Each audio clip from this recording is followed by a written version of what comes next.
Speaking of concessions, the reciprocity rule is one of the most powerful ways to influence another party. The idea is simple.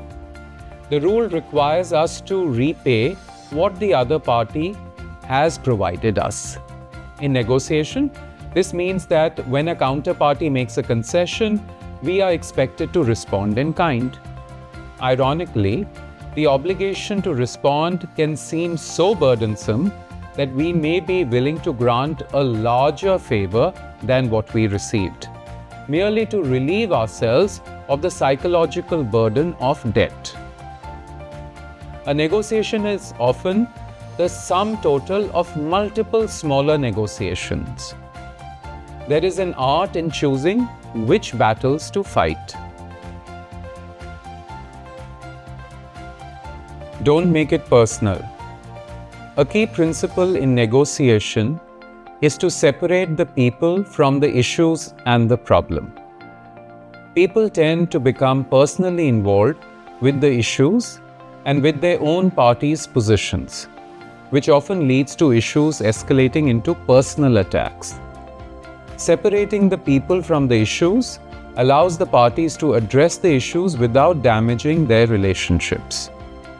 It's vital for lawyers to avoid bringing personal ego battles into the negotiation room, as such accusatory behavior may come at the cost of their client's time and money.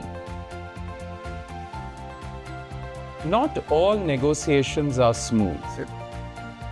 Parties often are poles apart, and there are times when negotiations are stuck in deadlock. In terms of getting the deal through, here are a few things you can keep in mind. For one, you could summarize the outcomes from each point of the agenda. Demonstrating how far parties have come often acts as a motivational factor. As a negotiator, you could focus on creative problem solving. Like I've mentioned before, thinking outside the box and using interests to your advantage. This will break most deadlocks. It might be useful to move on to another matter and revisit the hotly contested issue later. Even in such a scenario, I would recommend that you should not make all or nothing demands. As soon as the room becomes uncomfortable or even hostile, parties become defensive, and that makes them less likely to make concessions. Over the years, I've spent entire days just negotiating a single contract or maybe a single clause of a contract. If you have been negotiating for a long time and relationships are getting strained, take a break. Even a 10-minute break can give everyone a chance to calm down.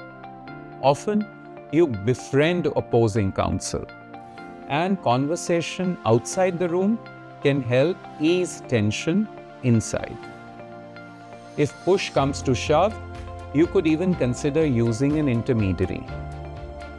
While that may not be typical, I do see some benefits to having a neutral third party, especially if these third parties can be trusted by all concerned. Reflect critically on the process and outcomes to help you learn from experience. Taking lessons from one negotiation can often be relevant to another. Knowing what is the market standard is extremely helpful. For instance, for practitioners working with startups, lessons from similar funding rounds are often relevant and can help break a deadlock, especially when discussing the term sheet. Lastly, as lawyers, you must keep in mind that certain points may still need your client's approval.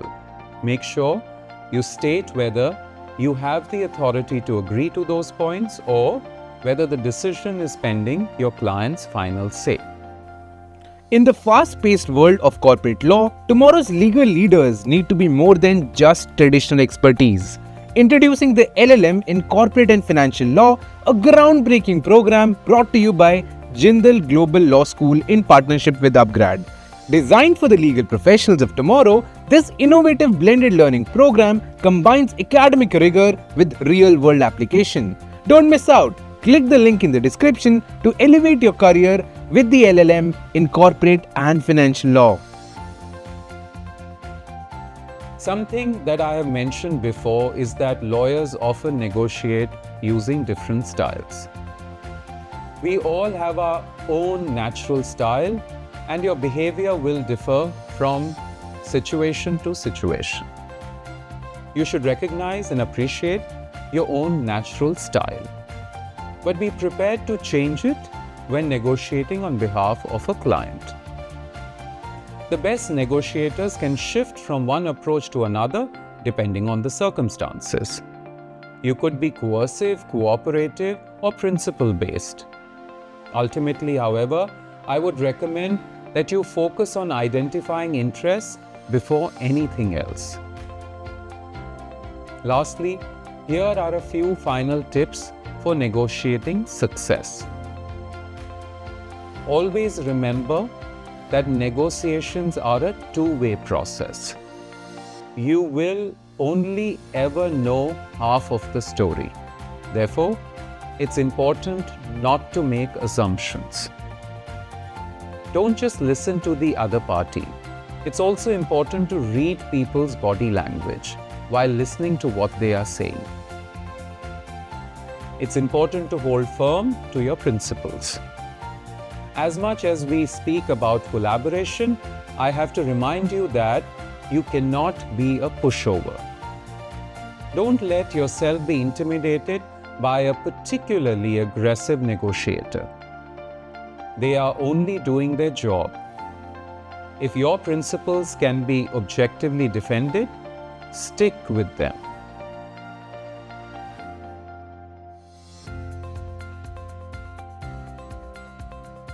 Cultural factors in a negotiation. Another unique aspect that lawyers need to keep in mind, especially when working on global deals, is that they have to stay cognizant of cultural sensitivities.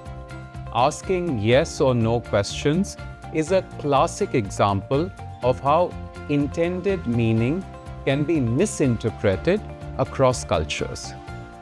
For instance, as it's considered rude to say no to someone in Indonesia, the local people indicate the negative response through their body language or tone of voice. You may be frustrated if the other party is not being direct. However, it is important not to arrive at hasty conclusions when there may be more accurate explanations for the other side's behavior. It's also advisable to learn cultural protocols. Different cultures have different expectations and practices with regard to eye contact, physical touch, expression of emotions, silence, and even everyday formalities like eating and drinking. It's important to keep individual sensitivities in mind both while negotiating and in outside settings. Lastly, it's important to account for fluency and accents. International communication is often challenging due to such variables, and therefore, the slower and clearer you are, the better the likelihood of the other party understanding what you are saying. This is especially true for non-native English speakers.